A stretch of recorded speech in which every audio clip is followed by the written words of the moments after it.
Что бы вы хотели получить на Новый год? Здоровье главное. Не знаю. Честно, даже не могу придумать. А у меня все есть. Планшет. Лошадку, наверное. Большую бутылку Кока-Колы. Чтобы было здоровье. Как обычно, ничего. А зачем мне что-то надо? Машину новую. Благополучие семейного. Меньше проблем. Главное здоровье. Всем. И счастье. Не знаю, здоровье, счастье, наверное. Счастья, любви. Чтобы у всех все было хорошо.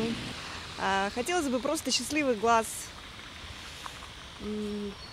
внимания, понимания. Чтоб друг друга уважали, любили. Праздник с семьей – это самое главное. Мне даже больше ничего не надо. Я приехала из другого города, поэтому я уже счастлива. Чтобы у детей все хорошо было.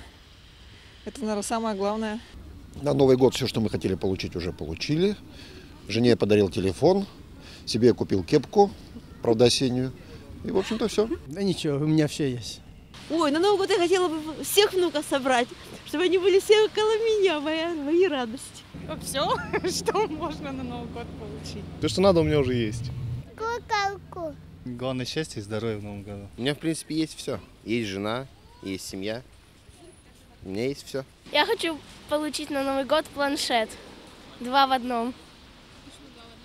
Потому что он хороший. И там ноутбук еще и планшет. Девушка бы хотела здоровье получить. Девушка идет в поликлинике. Что она бы хотела быть здорова. И чтобы ребенок наш был здоров, да? Это точно. Конфеты. Вот и все, пожалуйста.